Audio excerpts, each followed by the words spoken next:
Sampurasun, Assalamualaikum warahmatullahi wabarakatuh. Hari ini, seneng banget. Susah mencari seseorang ini, bintang tamu saya sekarang ini.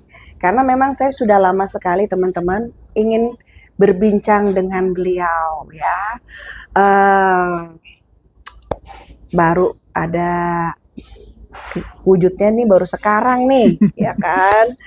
Tapi alhamdulillah selalu ada jalan kalau setiap apa yang diinginkan.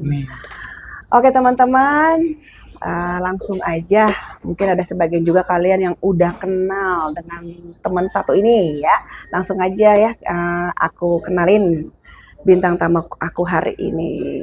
Selamat siang. Selamat siang, Teh. Terima Kayaknya kasih udah banyak banyak nih udah kamu diundang. nih ya. Kayaknya kamu udah banyak yang kenal. Jadi aku mau ngenalinnya juga bingung ini. Enggak, Ya udah, masih oke, ada kenalin belum lagi ya? langsung. Ya. Iya, jadi shalom teman-teman semuanya. Selamat siang buat teman-teman yang ada di YouTube-nya Kak Feni. Jadi perkenalkan nama saya Rizky dan ini adalah pengalaman saya waktu saya berada di gereja setan. Oke, jadi ceritanya nih ex-member satanik Ya, betul Kak. ya. Pernah ada di sana. Pernah ada di sana. Nah, makanya kenapa aku kejar dia ini, pengen banget aku ngobrol gitu kan. Aku selalu bilang ada dunia di balik dunia. Nah, langsung aja kita dengerin cerita dari Rizky. Terima kasih banyak Ya. Kak Feni waktunya dan juga saya akan bercerita mungkin kilas balik sebelum saya masuk dari satanik dulu Ya, mungkin ya Kak. oke. Jadi biar teman-teman juga yang baru nonton juga tahu itu Oke. siapa gitu kan. Jadi teman-teman, saya ini punya pengalaman sebelumnya. Saya ini adalah pelayan Tuhan yang bisa dibilang rajin banget gitu ada di gereja gitu Kak. Dalam waktu saya Senin sampai Minggu itu saya selalu ada di gereja.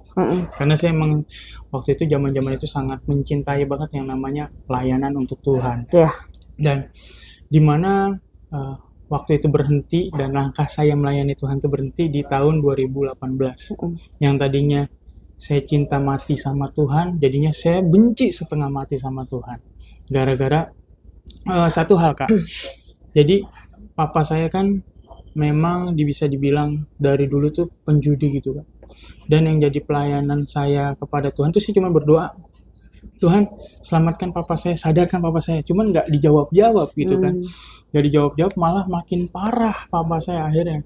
Makin parah, banyak namanya judi kan banyak apa yang dijual gitu-gitu Kak. Iya. Dan ada di mana satu waktu, saya ingat banget, di pertengahan tahun 2018, waktu itu ayah saya tuh suka banget namanya ayam Ayam. Oke. aduan. Oh, ayam Iya, ayam aduan. aduan Oke. dia suka banget ayam Iya, aduan. iya. Jadi ayam aduan itu bisa dibilang harganya juga wah lah gitu Kak. Bisa sampai puluhan juta gitu kan. Dan ada suatu waktu ayam yang dia baru beli itu sekitar puluhan juta itu mati tiba-tiba. Mati tiba-tiba dan dia pas pulang dari mana gitu ngelihat ayamnya mati, dia langsung marah. Langsung marah. Dan memang papa saya kan terkenalnya temperamen ya kan. Dia tuh bisa dibilang preman lah di daerah situ dan akhirnya dia tuh bawa ayam yang cukup besar gitu Kak, terus dia teriak-teriak di luar. Kan mama saya kaget, ada apa gitu. Wah, mama saya langsung ditimpuk Kak pakai ayam. Itu langsung kena ke mukanya cuk kata saya. Wah, udah apa nih kan, mama saya nangis-nangis kan. Terus refleks lah kami sebagai anaknya kan. Kita jadi ngeroyok papa kita gitu. Dan akhirnya dia marah sampai di mana dia marah, dia mengusir kita semua untuk pergi. Nah, di situ Kak, titik saya yang tadinya dikenal sama orang tuh anak Tuhan, baik gitu kan, terus pelayanan kepada Tuhan. Jadi itu media sosial saya isinya semua tentang hujatan kepada Tuhan. Mulai deh tuh ya. Iya. Pas itu. Termasuk saya ingat banget di Facebook waktu itu. Saya update status, pokoknya saya ngata-ngatain Tuhan bla bla bla bla gitu dengan kata yang kasar yang nggak patut lah. Dan di situ juga banyak respect dari orang-orang gereja saya ya kan, atau teman-teman saya yang ini kau kenapa gitu kan, cerita dong banyak yang kayak gitu. Cuman saya lihat ada salah satu DM yang masuk ke saya dan saya cukup kaget ternyata Kak, karena dia ini teman sekolah saya dulu dan saya lihat lah ini orang dulu suka banget namanya ngehujat Tuhan, atau bisa dibilang Kristen tapi Kristen KTP Kak. Oh, oke. Ya kan, dia suka ngeceng-ngecengin Tuhan kayak gitu-gitu. Tiba-tiba dia ngechat saya bilang shalom. Wih, Jadi kan shalom itu kan termasuk kata-kata sakral kalau di Kristen kan. Kayak, waduh, ini bener nggak sih dia gitu? Saya cek, wah bener. Ya kan, akhirnya saya balas nih DM, shalom gitu.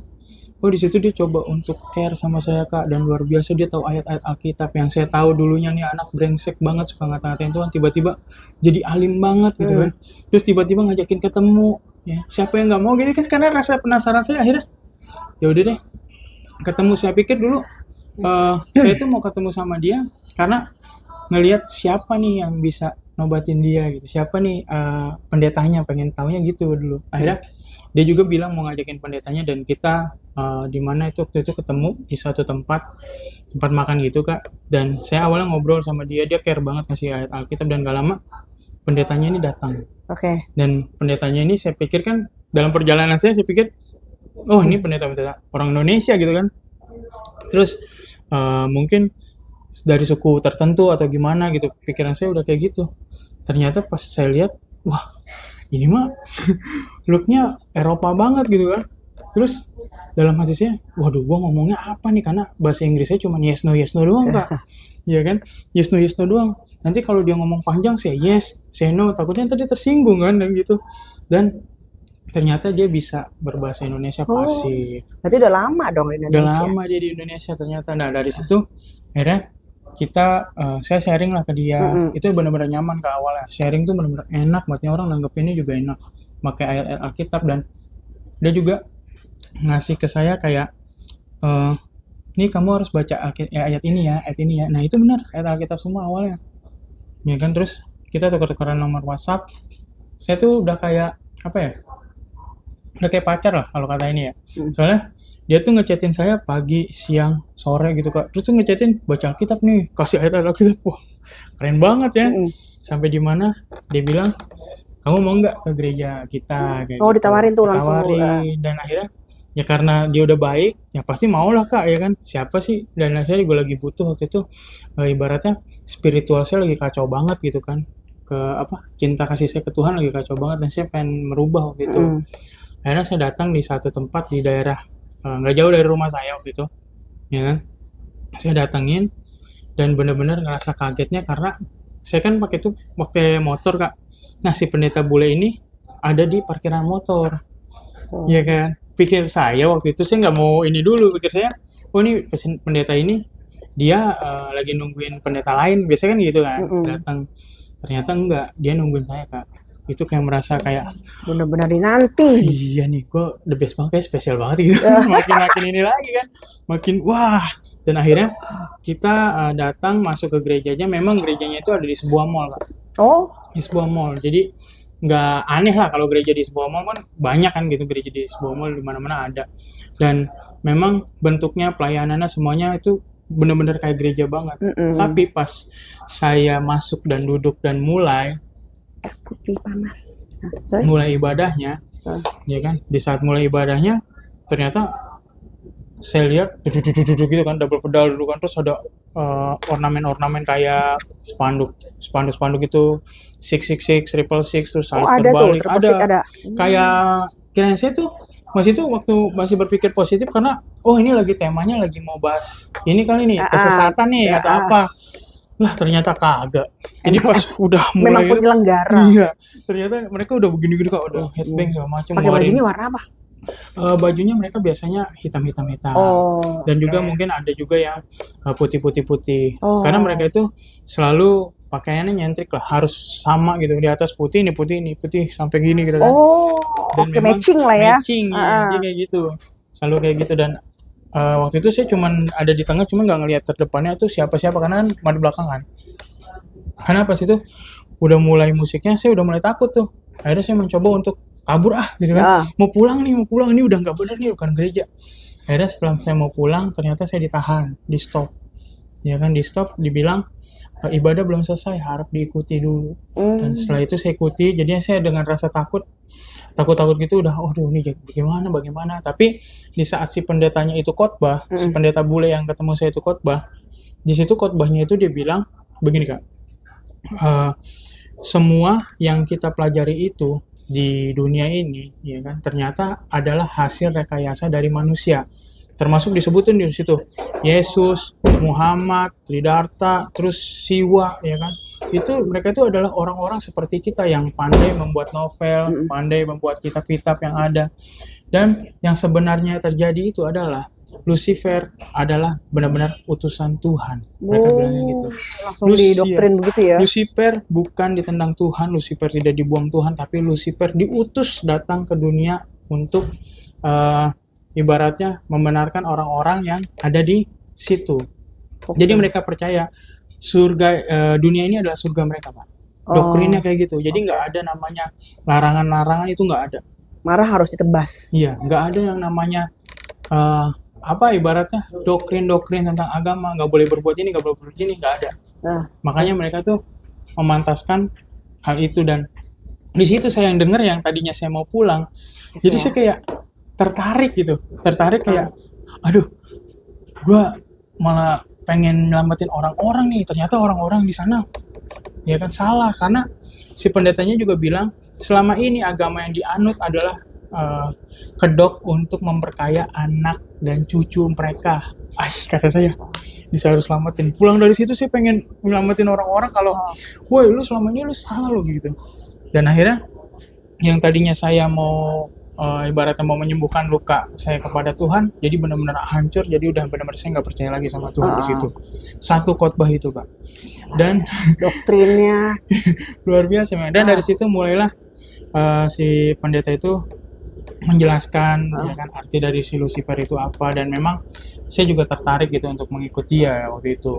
Jadi saya waktu beberapa hari yang lalu gitu setelah ibadah itu saya diajakin untuk datang nih, mau lihat yang namanya surga dunia nggak? Oh ya? Gitu. Ya, saya dikasih tahu lah. Ya kan, kata saya mau Pak, karena sih nggak ada penolakan, karena di situ udah pikirnya, wah ini udah paling benar gitu kan. Ada saya coba datang, pas datang ternyata di gereja itu Kak ada ruangan disekat-sekat gitu. Ruangan disekat-sekat itu pas dilihat sekat pertama itu saya ngeliatin ada cowok sama cowok lagi berhubungan badan. Dan itu rame, bukannya satu atau dua orang, itu pasti belasan sampai puluhan gitu. Rame itu, benar-benar pasangan yang wah.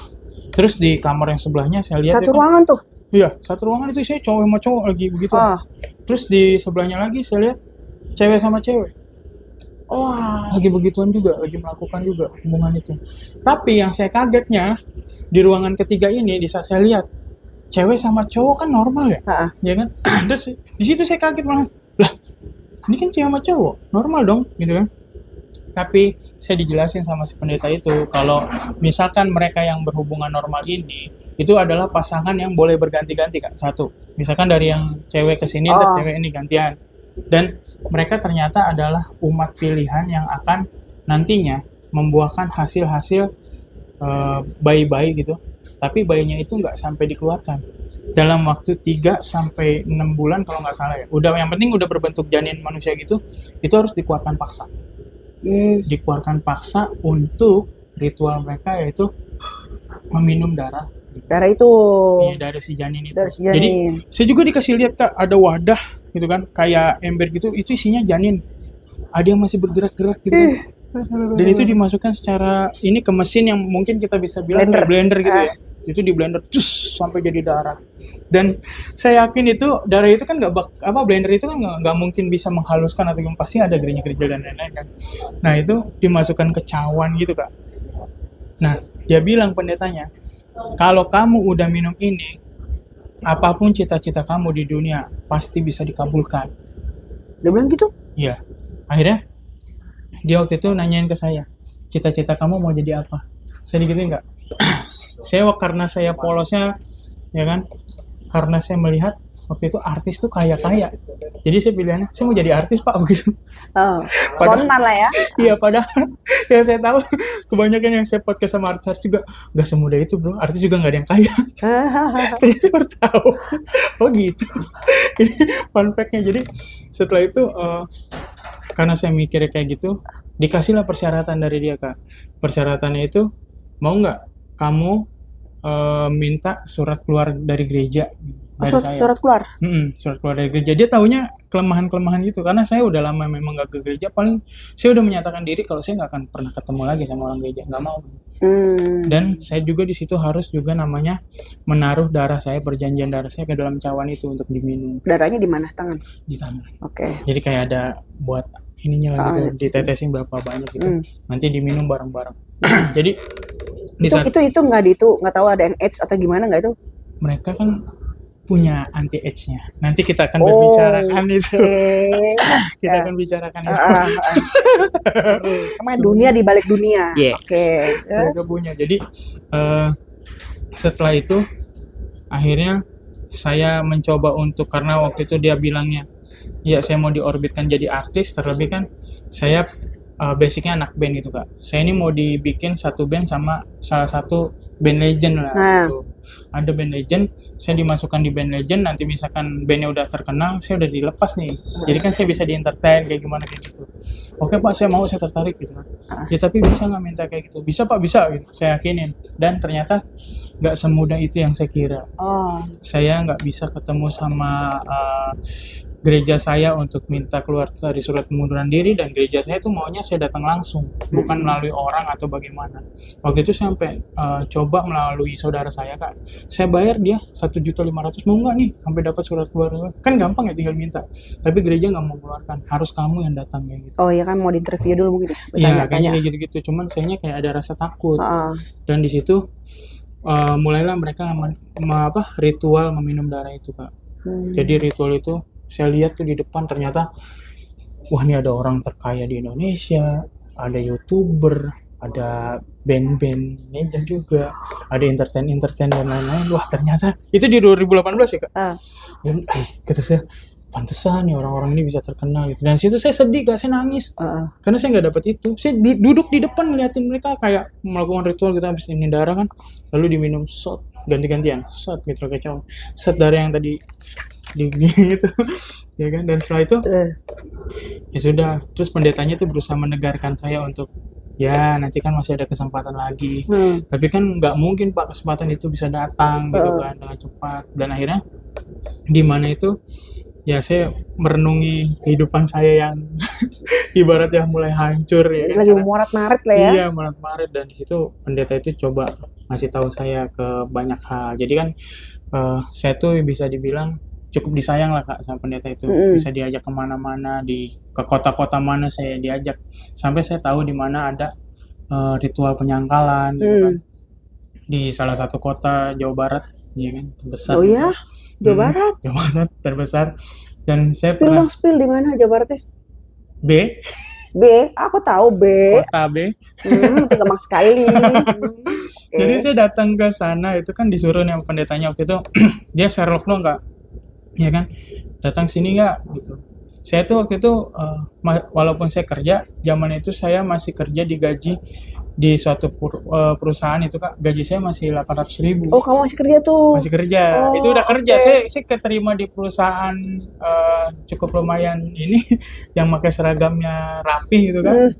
Itu udah dari 2017-an. Jadi saya pas masuk Satanik tuh saya udah kerja, cuman gaji saya kecil. Iya kan? Nggak cukup lah intinya lah ya.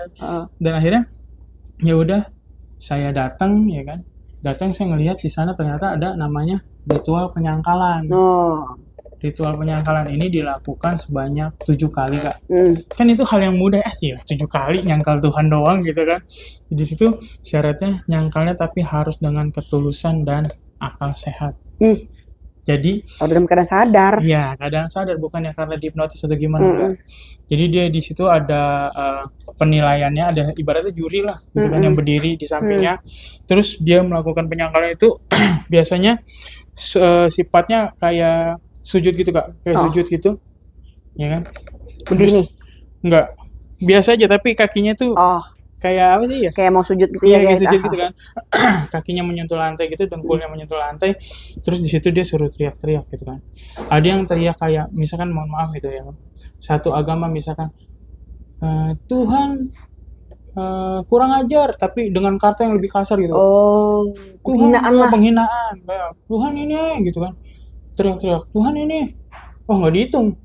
Kecuali dia sampai nangis-nangis kayak, kau Tuhan, kau memang bajingan atau apa gitu kan. Oh. Nah itu dihitung 1 gitu, ya kan. Terus dia terus-terusan mau dia hampir 100 kali tapi dia kelihatannya nggak tulus, nggak bakal dihitung. Itu ada yang paling lama katanya sampai 2 hari Kak penyangkalan. Astagfirullah, lama kali. Bayangin 2 hari penyangkalan, dan paling cepat itu sekitar 3-4 jam baru bisa, itu yang normalnya. Oh, jadi bener-bener nggak sembarangan kayak Nggak gitu lah ya. sembarangan. Bener-bener dia bener-bener kan ngomongnya nih gitu kan. Harus yang tulus dari hati banget kan, sampai bayangin sampai nangis, sampai sujud-sujud, dan sampai kayak mereka tuh mau Tuhan itu benar-benar kecewa sama lu. Dan di saat mereka selesai penyangkalan, mereka akan melihat satu sosok yang bisa dibilang itu Lucifer. Kebanyakan orang akan melihat seperti itu. Tiba-tiba ini yang saya lihat secara Yang kamu lihat gimana? iya kan? Oh, Lord Lucifer, Tuanku gitu. Tiba-tiba pokoknya dengan bahasa-bahasa Ibrani dan bahasa-bahasa yang nggak yang nggak banyakan orang umum tahu, tapi kita paham nih orang-orang satanik gitu. Oh, pokoknya sih ada, oh Lucifer gini. Padahal nggak ada orang depannya.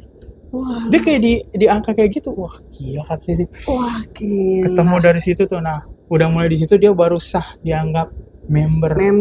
Udah sah dianggap, ibaratnya lu mau apa, lu udah masuk dalam surga dunianya si Si Lucifer. Lucy itu. Iya. Berarti kayak kamu lihat tadi itu kayak artis-artis gitu kan. Terus ya petinggi-petinggi.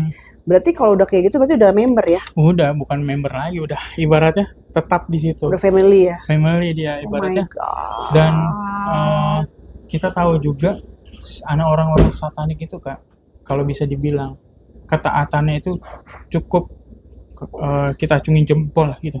Karena dibandingkan agama-agama lain, mungkin orang-orang satanik ini bisa dibilang ketaatannya paling the best. Oh ya? Karena kalau tuannya, si Lucy ini minta, gue mau dong ibu lu mati. Ih, Dia langsung, ya. Mereka nggak pernah mempertimbangkan kayak, tar dulu dong Lucifer, jangan dong. kenapa gitu? Ya jangan dong, nggak ada gitu. Pasti iya. Tapi kalau kita, biasanya kan kita nih umat beragama nih Kak. Lu berdoa dong buat gue 5 menit. Lu sholat dong buat gue 5 menit. Ntar dulu scroll dulu nih, nanggung gitu kan. Masih Masih tarsok-tarsok. tarsok lah, tahu-tahu lupa. Ah, Tapi kalau orang-orang satanik, gue mau dong istri lu mati, ya. Dan target satanik itu selalu orang-orang terdekat dan selalu orang-orang yang kita sayang. berarti orang-orang yang spesial dalam hidup kita Ya, betul banget. yang diminta sama satanik itu. Yes. Dan biasanya meninggalnya itu nggak selalu dalam dibunuh. Nggak dibunuh. Oh. Biasanya yang tiba-tiba.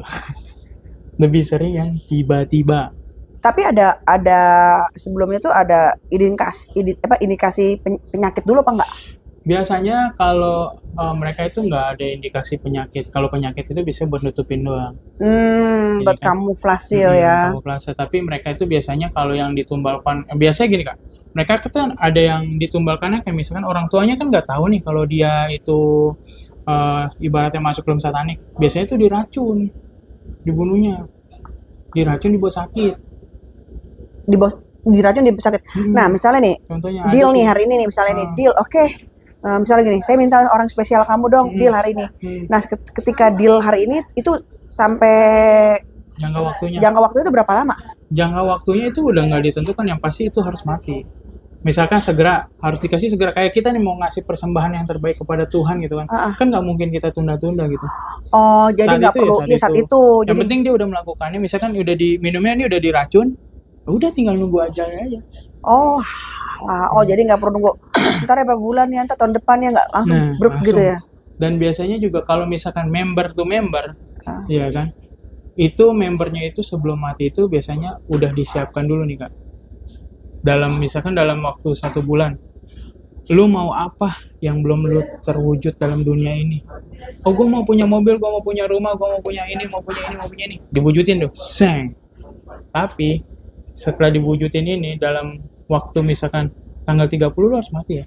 Ini buat membernya ya mati. Entah caranya bunuh diri, dibunuh sama anggota satanik, tabrakan dan lain-lain.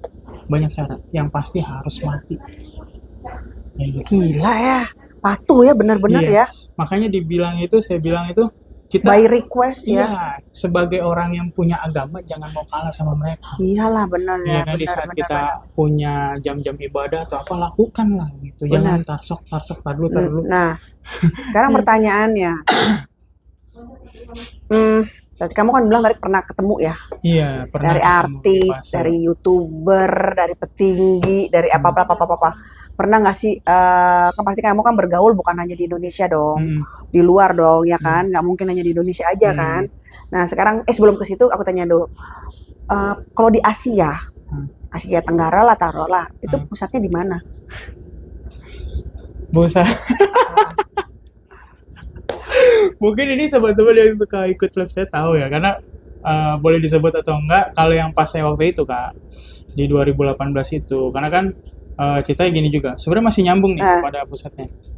Nyambung juga sama di awal pertobatan saya. Ya, Jadi saya ceritakan dulu kali ya. Setelah beberapa lama saya mengikut si gereja setan itu kan, akhirnya tiba di mana di tahun 2018 itu ada namanya pertemuan nih Kak. Pertemuan pendeta-pendeta gereja setan itu terbesar dilakukan di salah satu negara di Asia Tenggara. Asia Tenggara. Ya, dan dipimpin juga sama salah satu yang bisa dibilang waktu itu diakui sebagai Lord of the King, atau bisa dibilang tangan kanan si Lucifer, orang dekat si Lucifer langsung gitu kan.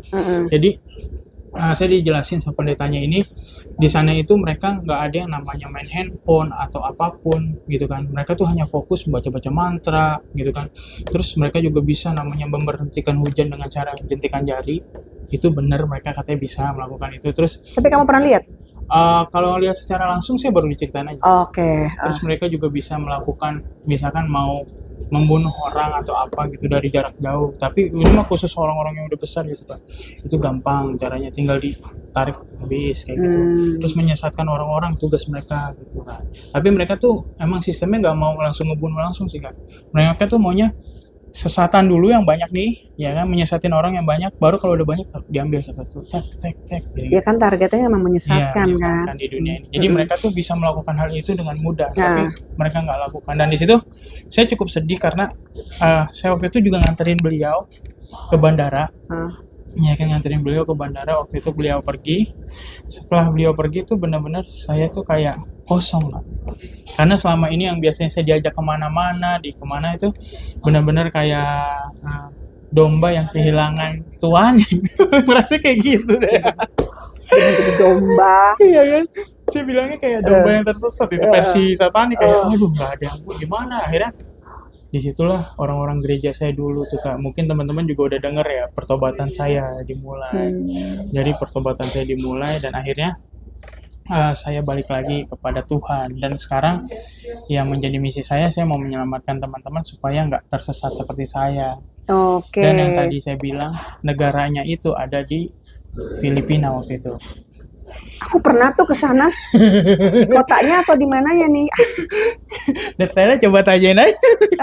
Aku pernah ke sana. Soalnya kan Ya, di Manila, Pak. ya nggak tahu. Ini di bip. Tapi kan emang Tapi emang di mana-mana kan mereka memang ada di dunia. ada di dunia, tapi terbesar di Asia Tenggara karena kan di Filipina itu termasuk yang paling welcome sama turis-turis. Itu bisa dilihat. Iya sih. Terus juga banyak Tapi orang. wajar sih kalau kamu bilang sana, ya waktu aku ke sana juga dengan euforia seperti itu ya wajar sih. Ya. Bisa dilihat langsung kan di Filipina tuh keras banget. Iya, betul. Jadi kayak hal-hal itu, makanya sampai sekarang ini puji Tuhan gitu Kak, saya bisa bersaksi di mana-mana gitu, podcast itu karena Tuhan gitu menyelamatkan saya. Dan yang cukup membuat resah orang-orang satanik terhadap saya itu karena saya tahu agenda-agenda mereka. Saya nyontek, saya cut, saya tatet, saya bikin di e-book saya, teman-teman. Dan Coba kasih bocoran kepada kita ya, setuju nggak sih? Apa sih agendanya gitu loh? termasuk ini ya, teman-teman, jauh dari sebelum ada namanya virus yang menggila waktu itu di Indonesia. Di 2018 itu saya udah lihat bagaimana apa yang akan terjadi, tahapan-tahapan kepada dalam penyesatan mereka gitu. Termasuk agenda-agenda yang saya catat, yang saya tahu gitu.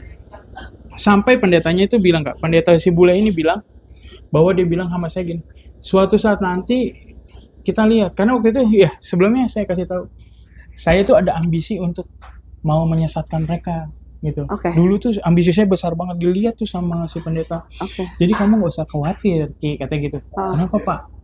Ada suatu saat nanti di mana ke depan, dia nggak sebut tahun, tapi cuma dia bilang ke depan kan, ada orang-orang akan meninggalkan tempat-tempat ibadahnya.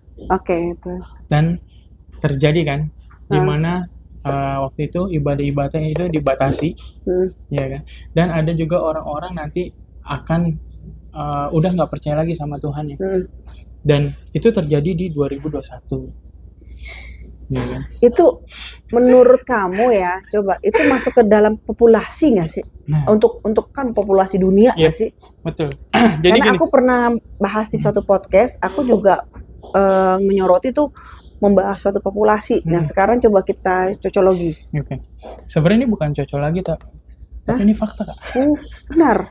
Tapi ini fakta yang sesungguhnya teman-teman. Jadi mereka itu udah menyiapkan. Pertama itu ya COVID itu Kak, itu baru permulaan, baru beberapa persen aja, belum sampai puluhan persen. Kali bisa dibilang baru 5%-nya aja COVID itu. COVID. Dan kita tahu 5% yang mereka keluarkan itu langsung berapa jiwa yang telah hilang. Banyak Itu baru 5%. Dan next-nya ke depannya itu bisa yang ada yang lebih parah. Aku percaya itu. Dan Aku udah prediksi itu waktu itu. Ya masalah ada virus yang akan masuk lagi itu aku udah prediksi itu. Dan Karena- dari luar juga kan. iya betul. Karena agenda mereka itu gini. Dan yang harus kita sebenarnya gini, mereka juga nggak mau kalau kita itu sadar. Mereka tuh maunya kita dalam ketakutan agar supaya apa? Supaya kita itu nanti tunduk sama mereka. Dan itu bukan hal yang apa ya ibaratnya, hal yang wajar. Nah, itu janggal kalau kita tunduk sama manusia. Harusnya kan kita tunduknya kepada Tuhan. Makanya kan ada sekarang nih ada warning nanti akan mati lampu, nanti apa gitu kan mati.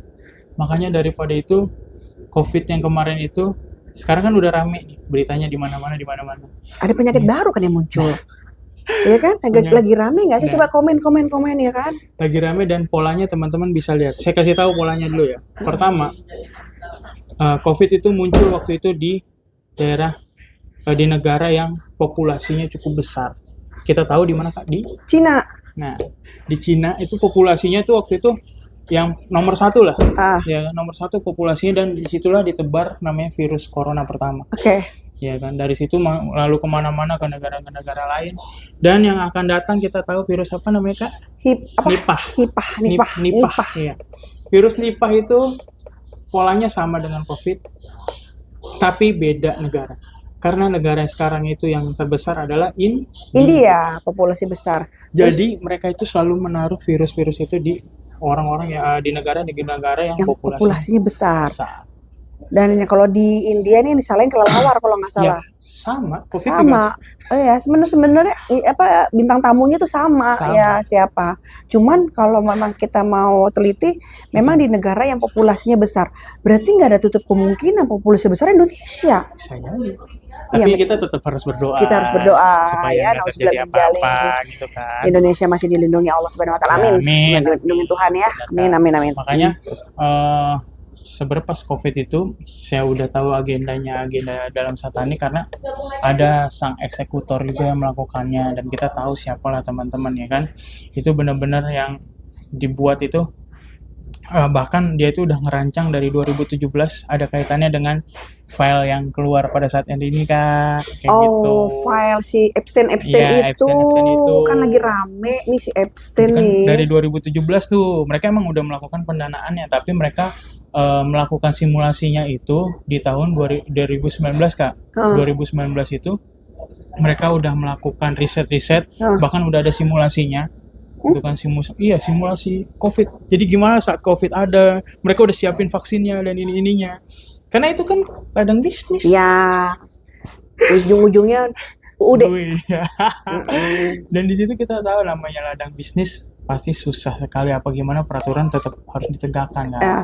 Tapi bisa dilihat juga teman-teman dari situ COVID, kita bisa melihat nih Kak, secara sadar sudah berapa kali kita divaksin teman-teman. Dan teman-teman kalau yang di sini vaksinnya udah lengkap, ya kan, udah lebih dari 50 atau apapun, teman-teman aman nggak dari corona? Tetap aja.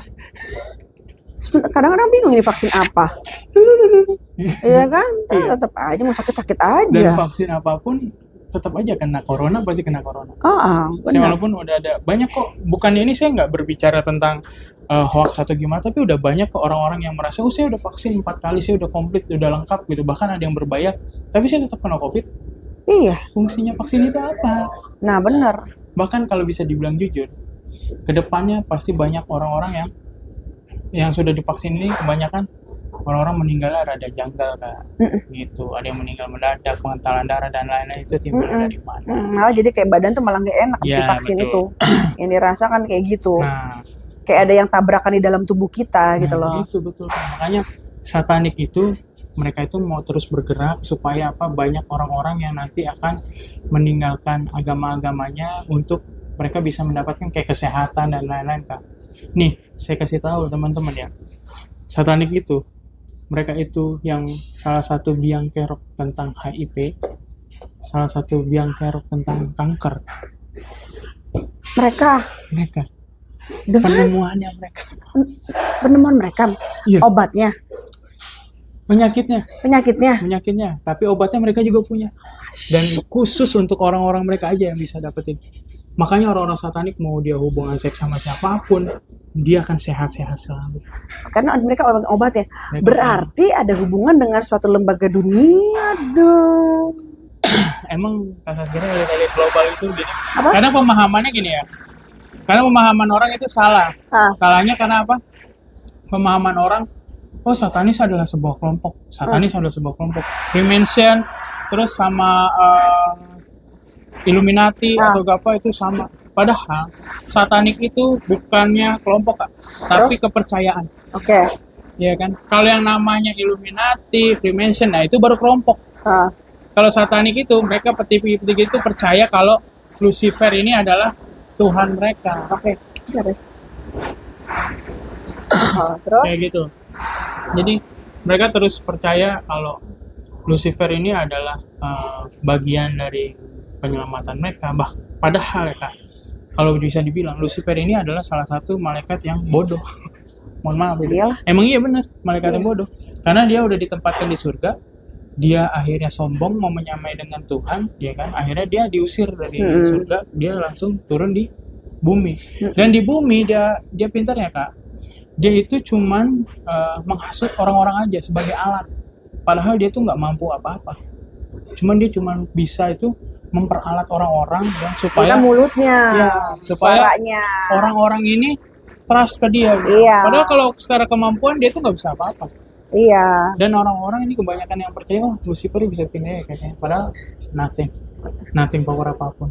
Dan sekarang mungkin dia punya power gara-gara orang-orang ini. Iya, jadi kebangun karena orang-orang ini, karena kepercayaan dari orang-orang ini kebangun gitu. Kayak gitu Kak. Makanya sekarang ini banyak kan yang terjadi, kita lihat ini kan. Termasuk pengenapan yang akan terjadi nanti Kak. Jadi gini, kita ini udah masuk di fase akhir zaman. Ya kan? Percaya ini di fase akhir zaman karena orang-orang sekarang itu lebih mementingkan persoalan kekuasaan. Bukan lagi peduli sosial dan lain-lain. Bahkan sekarang ini udah ada sekat-sekatannya. Kalau misalkan lu mau ikut gua, lu harus menyangkal Tuhan dulu gitu. Baru lu bisa dapat keselamatan dan lain-lain gitu. Di dunia ya. Tapi secara agama gitu. Semua agama itu mengajarkan kebenaran. Dan ini yang paling bahaya banget dipakai sama satanik itu adalah apa? Perpecahan. Tuh kan, benar. Jadi masuknya di situ. Iya, satanik itu punya cara. Mereka punya uang yang nggak kehitung. Aku pernah bicara tuh salah satu podcast aku tuh kayak gitu, perpecahan masuknya. Iya, uangnya itu nggak tertinggal. No seri lah. Jadi dia bisa melakukan. Contoh, ini yang udah terjadi di Indonesia Kak, ya kan? Contoh ada beberapa hal yang saya nggak bisa sebut namanya, dan ini udah ada 3 orang didanain langsung sama salah satu petinggi satanik. Dia itu dikasih sekitar 2 miliar gitu. Itu untuk membuat gaduh antara umat beragama. Jadi dia tuh ditaruhnya sesuai dengan waktu Indonesia Barat, waktu Indonesia Tengah, waktu Indonesia Timur kayak gitu Kak. Mereka tuh ditaruh posisinya di situ. Jadi contoh, kenapa sekarang ini banyak kayak orang-orang yang ini saya langsung dapat bocoran ya Kak. Ada orang-orang yang menolak gereja. Ternyata salah satu dari mereka tuh udah ada yang didanain, dikasih duit nih. Nih lu gua kasih duit ya. Nih, tapi lu bikin demo tentang ini nih ya, penutupan gereja dan lain-lain. Lu bikin rusuh, bikin chaos. Kalau ada yang mati nanti ditambahin beberapa kali lipat. Gitu mereka caranya. Satanik yang mendanai itu. Satanik yang bertanggung jawab. Saya bongkar di sini kalian. Karena ini saya belum pernah di mana-mana. Oh ya. Saya bongkar di sini. Oke, thank you. Serius, ini saya bongkar rahasia mereka karena orang satanik juga selalu mencari-cari saya karena itu. Saya bahkan mungkin yang pengikut lama di Instagram saya tahu, saya sering diancam mau dibunuh, ya kan, sering diancam ibaratnya dikata-katain gitu kan, karena memang dulu basicnya itu saya adalah pekerja kan. Saya kehilangan pekerjaan saya gara-gara ya itu satanik juga. Jadi sebelumnya nih, kalau boleh cerita Kak, saya bekerja kan tadi saya bilang di 2017 saya masuk di perusahaan, ya kan, salah satu perusahaan, dan di 2023 akhir itu saya sempat dimimpiin sama sosok Lucifer, dan itu emang yang datang dalam mimpimu sosoknya seperti apa? Dia itu kalau secara penglihatan saya, dia itu iblis yang wujudnya itu abstrak sekali Kak. Jadi mulut matanya di mana-mana di badannya, dan bau wujudnya tuh bukan yang saya pernah lihat. Kalau yang waktu saya di mungkin teman-teman tahu cerita saya di podcast, saya pernah ketemu juga sama Lucifer yang bentuknya itu gantengnya bukan main gitu.